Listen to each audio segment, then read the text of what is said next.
夕暮れの中年たちチャンネルへようこそ。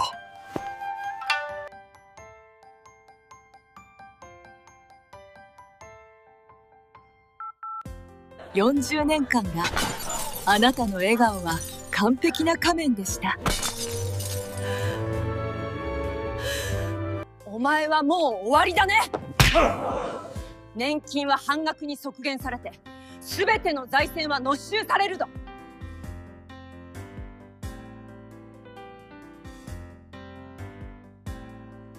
最も近い存在だと思っていた人が、ある日突然、見ず知らずの他人よりも遠い存在になったとしたら、あなたならどうしますか？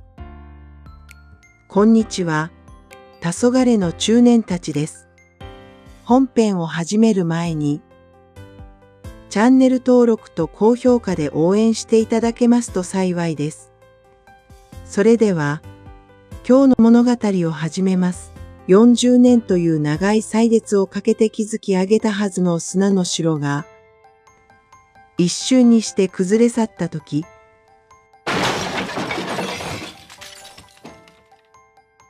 その廃墟の中から再び立ち上がった一人の女性のすごい美しい自立の物語を始めます。世間は私たち夫婦を理想の夫婦と呼びました。40年の結婚生活で一度も声を荒げたことがなかったのですから、無理もありません。夫の誠一さんは、酒もタバコもやらず、ただ職場と家族のことだけを考える誠実な大黒柱でした。少なくとも私はそう信じて疑いませんでした。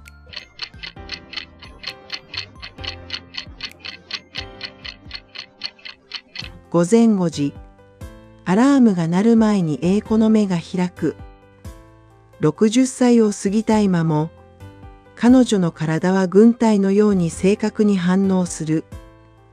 台所へ向かった英子が最初にするのは、夫のワイシャツにアイロンをかけることだ。シュッという音とともに吹き出す白いスチーム。その蒸気の向こうに見える英子の顔は、平穏というより、どこか神聖ささえ感じさせる。彼女にとってアイロンがけは、単なる家事ではなかった。それは過去40年間守り続けてきた家庭が、いかに完璧で清潔であるかを証明する儀式だった。定年退職を数ヶ月後に控えた夫の誠一が寝室から出てきて、英子の肩を軽く揉む。お前、まだこんな苦労をしてるのか。もうすぐ退職したら、こんなシャツは全部クローゼットに放り込んで、2人で日本一周の旅にでも出よう。お前もこれまで苦労したからな。誠一の声は慈愛に満ち、目尻のシワは穏やかな歳月の勲章のようだった。英子は歯に噛みながら答える。苦労だなんて、あなたが外で頑張ってくれていることに比べれば、大したことありませんわ。しかし、英子は最近、鼻先をかすめる奇妙な感覚に神経を尖らせていた。夫の襟元にアイロンを当てるとき、自分が使っている柔軟剤の香りではない、見知らぬ香りがかすかに漂うのだ。濃厚で挑発的な、まるで真夏の夜のバラ園にいるような、そんな香りだった。あなた、最近疲れているみたい。週末に帰ってきても、ずっと寝てばかりで。地方勤務はそんなに大変なの？英子が慎重に尋ねた。瞬間、誠一の瞳がほんの一瞬だけ揺れる。彼はすぐに穏やかな微笑みを取り戻し、母は年のせいだろう。昔は片道4時間の運転も平気だったんだが、今は答えるよ。でも、もうすぐ終わりだ。もう少しだけ辛抱してくれ。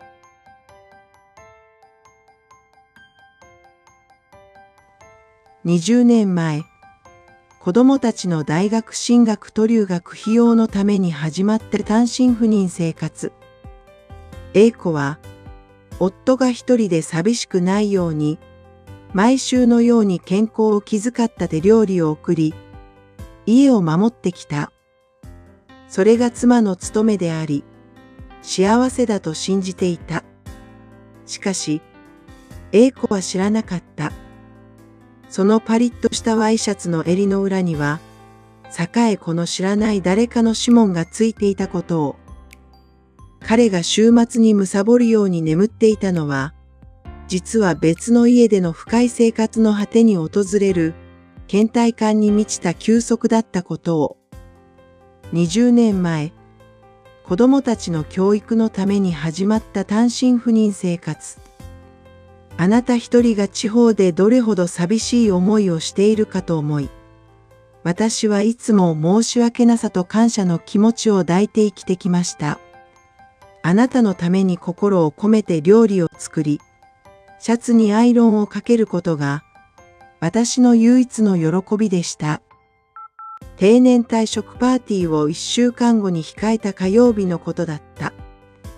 A子は夫にサプライズをしようと、夫が住む地方の社宅を予告なしに訪ねた。3時間かけて到着した古いアパート。しかし、管理室で晴天の霹靂のような言葉を耳にする。佐藤誠一さんですか。あ、その方ならもう、5年以上前にここ、を出てますよ。あっちの再開発地区の高級タワーマンションを買って引っ越されたんじゃなかったかな。奥様、ご存じなかったんですか。A子の頭の中が真っ白になった。手に持っていた差し入れの重箱が床に落ち、大きな音を立てたが、何も感じなかった。震える手で教えられた住所を訪ねた。新築のタワーマンション。15階のベランダには、A子が買ったことのない男性用のシルクの肌着と、派手な女性用のレースのワンピースが並んで干されていた。まるで二人の生活がどれほど密接であるかを見せつけるかのように、袖同士が絡み合っていた。その時だった。窓から楽しげな笑い声が漏れてきた。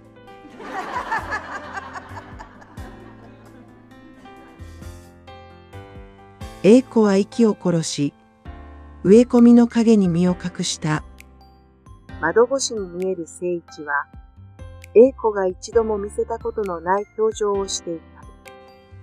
彼はエプロン姿で肉を焼き、赤いドレスを着た女性の口に優しく運んでいて、A子にはいつも疲れた食欲がないと言って寝転がっていたその男が、そこでは世界で最も活力に満ちた若い夫の姿で笑っていたのだ。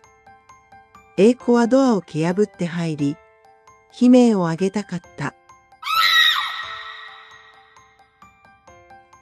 その女の髪をつかみ、40年の鬱憤をぶちまけたかった。しかし、彼女は自分の手の甲を血が出るほど噛みしめ、背を向けた。涙が頬を伝い、料理の匂いが染みついた襟元を濡らした。いいえ、今はダメ。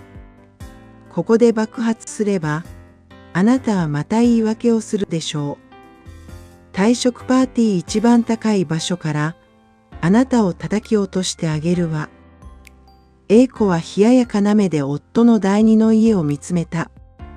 その夜、A子は家に戻り、夫のシャツに再びアイロンをかける。今度はスチームではなく、冷たい怒りを押し込めるように。夫の最も輝かしいはずの退職パーティーの日、私の世界は粉々に砕け散りました。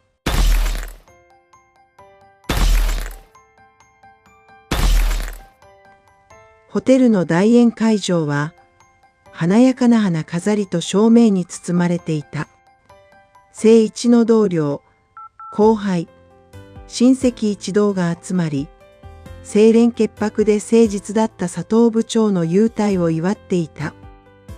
A子は最高級の着物をまとい、口元に痙攣が起きるほど完璧な笑みを浮かべて、来客を出迎えた。清一が壇上に上がり、感動的なスピーチを読み上げた。このA子は、黙って私を支えてくれた妻、A子のおかげです。拍手喝采が沸き起こった。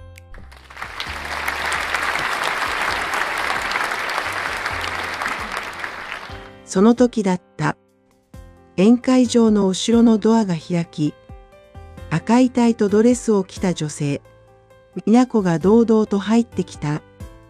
人々の視線が集中した。美奈子は躊躇なく壇上へ上がり、清一の腕に絡みついた。清一の顔が瞬時に土色に変わった。清一さん、もうお芝居はやめましょうよ。40年も続けたんだから、十分でしょう。美奈子がマイクに向かって囁くように、しかし全員に聞こえるように言った。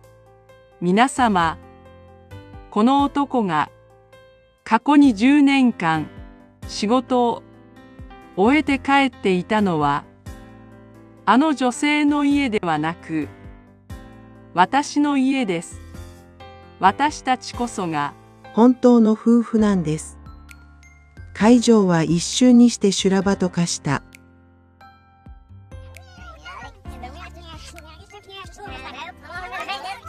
A子はふらつきながら問うた。何の真似ですか？降りなさい。清一は慌ててA子の手を振り払った。いや、それは単なる振り払いではなく、嫌悪の入り混じった突き放しだった。彼は冷淡な表情でA子を見下ろした。もうやめよう。A子、俺も息が詰まって、もう限界なんだ。お前と一緒にいると、自分が死んでいくような気がしていた。40年間お前が作ってくれた、あの味の薄い味噌汁、実は無理して食べていたんだ。俺は、美奈子が作ってくれる辛口のチゲの方がずっと好きなんだ。美奈子が嘲笑いながら付け加えた。20年も経てば気づくべきだったんじゃない。あなたはただお金を送らせて選択をさせるための戸籍上の書類に過ぎないの。清一さんの心はもう私のものよ。祝福の拍手は蔑みの囁きへと変わった。40年間があなたの笑顔は完璧な仮面でした。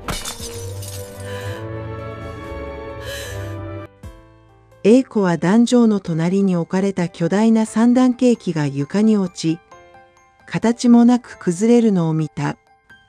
それは単なるケーキではなかった。彼女が40年間、心身を捧げて守ってきた人生そのものだった。彼女はその場に崩れ落ちることもできなかった。あまりの衝撃に、悲しみよりも先に麻痺が襲ってきたのだ。地獄のようなパーティーが終わり、戻ってきた家。私は子供たちが私の味方になってくれると信じていました。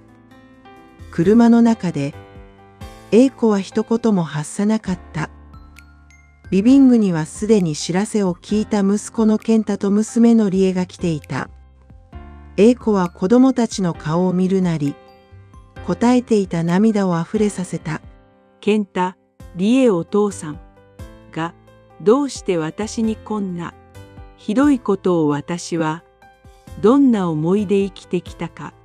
しかし帰ってきた反応は A子の心にさらに追い打ちをかけた。息子の健太がため息をつき、時計を見ながら言った。母さん、正直に言うよ。俺たち全部知ってたんだ。父さんだって男だろ。20年も地方で一人で寂しくしてて、どうして聖人君子みたいに生きられる？父さんにも息抜きが。必要だったんだよ。A子は自分の耳を疑った。娘の理恵も冷ややかな口調で続けた。そうよ。お母さん、今さら離婚なんて騒いでも、お母さんが恥をかくだけよ。お父さんの退職金を適当に分けてもらって、静かに暮らしてよ。あのおばさん美奈子さん、私が留学するときにバッグも買ってくれたし、お小遣いもたくさんくれたの。お父さん、私たちのためにあの人と新しくビジネスを始めるつもりなんだって。お母さんが邪魔しちゃダメだよ。リエの肩にかかったシャネルのバッグ、健太の手首で光るボレックス。それらはすべて美奈子の金。いや、A子が夫のために節約し、貯めてきた金から出たものだった。子供たちはすでに美奈子をおばさんのように呼び、絆を築いていたのだ。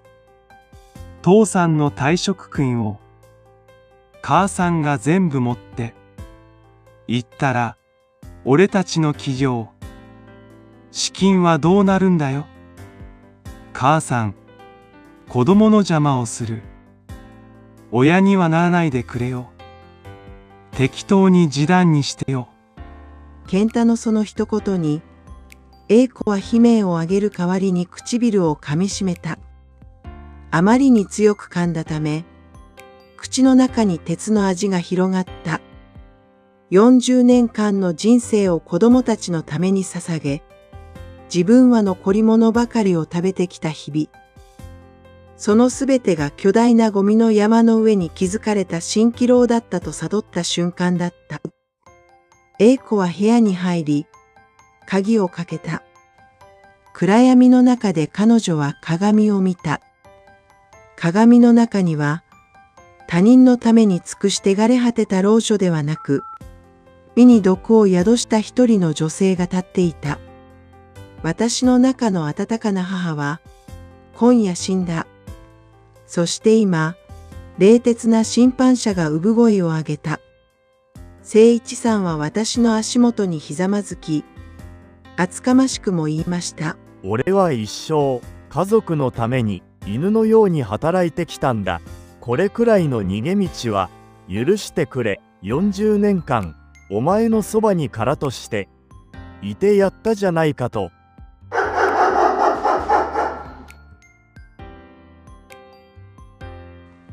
その言葉で、私の中の何かが目覚めました。翌朝、A子はいつものように朝食を作らなかった。代わりに端正なスーツに身を包み、弁護士を訪ねた。彼女のバッグの中には、40年間一日も欠かさず書き続けてきた家計簿の束が入っていた。これが私の40年の記録です。夫の給与、裏金と思われる出、子供たちに流れた内訳1円の狂いもありません。弁護士は驚愕した。家計簿には、誠一が地方への生活費として持ち出した点が、美奈子のマンションの管理費として振り込まれた記録、子供たちに贈与した金額の日付と場所まで、克明に記されていた。A子は几帳面さという武器で戦争を宣言した。彼女はまず、誠一の退職金と年金、そして現在住んでいる家と地方のマンションの仮差し押さえを申し立てた。誠一が美奈子の名義に変えていた不動産についても、訴訟の準備を進めた。家に戻ると、誠一が怒鳴り声を上げていた。おい、A子、正気か？なんで俺の口座が全部止まってるんだ。A子は冷たく答えた。40年の内助の公による几帳面さがあなたたちの首を絞める歯になると言ったはずよ。まだ始まったばかりよ。彼女はもう従順な妻ではなかった。奪われた人生、文にじられた誇りを取り戻すための戦争の序幕だった。彼女は子供たちに与えた贈与財産についても、返還訴訟を検討し始めた。私を殻と呼んだあなた。今度はその殻を粉々に砕いてあげる番です。私はもう、従順な妻でいることをやめました。40年の几帳面さは、今やあなたたちの喉元を突き刺す鋭い刃となるのです。鐘が止まると、誠一と美奈子の態度は一変した。穏やかだった誠一は、獣のように叫びながら家財道具を壊した。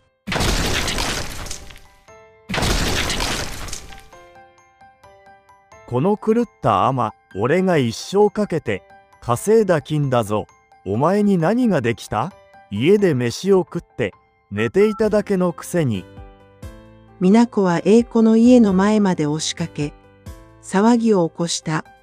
ちょっと、英子、死にたいの。誠一さんの人生を邪魔するのはやめて、今すぐ差し押さえを解きなさいよ。彼女はドアの前にお仏を投げ捨てて、英子が外出するたびに道を塞いで罵声を浴びせた。さらに、子供たちまで加勢した。健太は、母さんがこんなことしたら、俺は会社で顔を上げられないよ。母さんはそれでも人間か。と圧力をかけ、理恵は、母さんのせいで婚約破棄されそうよ。責任取ってよ。と泣き叫んだ。しかし、英子は動じなかった。彼女は家中に監視カメラを設置し、彼らの暴言と脅迫をすべて録音した。美奈子が投げたお仏は写真に撮って証拠に残した。悪役たちがあがき、底辺を見せるほど、英子の勝訴の確率は高まっていった。法廷で明らかになった真実は凄惨なものでした。20年間にわたり二重に支出された生活費、愛人名義の不動産、子供たちに流れた裏金。判決は私の圧倒的な勝利でした。退職金と年金、そしてあなたたちが流用したすべての資産に対する慰謝料まで。判決の日、法廷は静まり返っていた。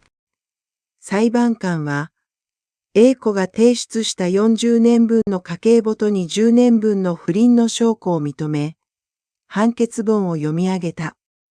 被告、佐藤誠一は原告、英子に対し、財産分与として、7割を支払い、年金の半分を分割し、慰謝料1000万円を支払い、また、被告美奈子は不貞相手として、慰謝料500万円を支払い。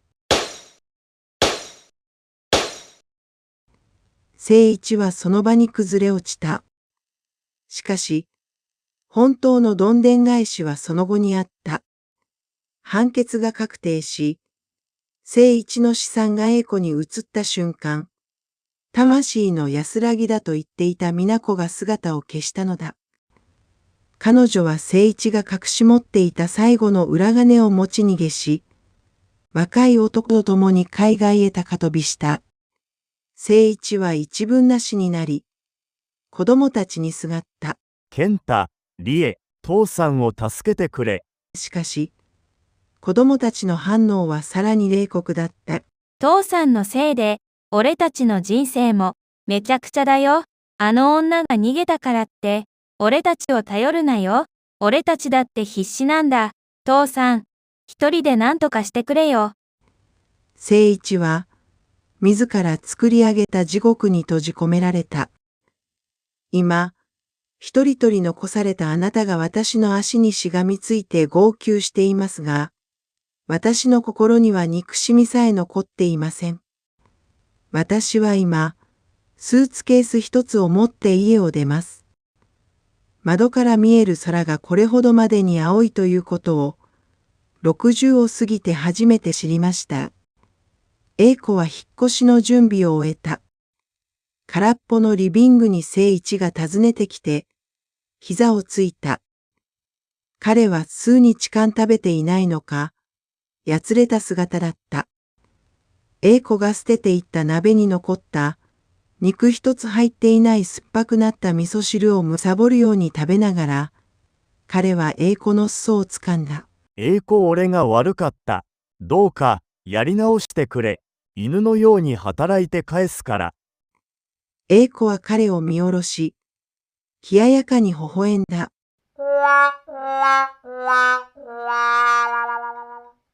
あなたが言ったのよね。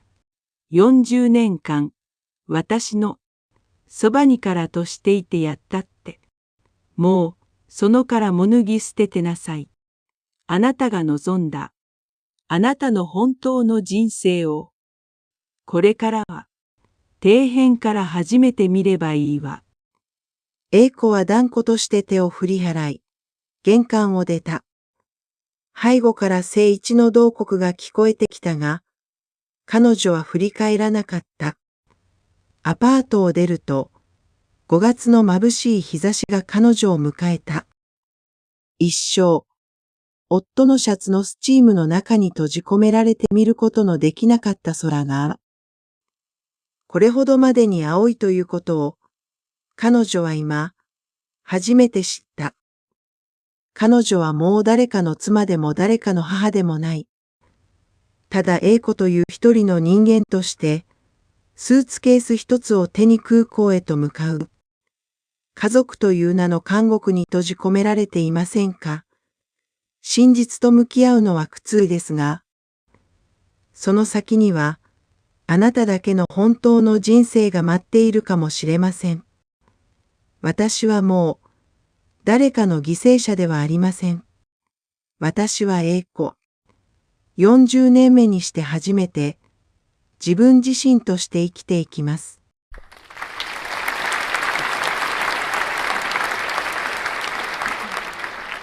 視聴者の皆様、夕暮れの中年では、皆様の孤独で切実な人生の物語を真摯に描こうと努めています。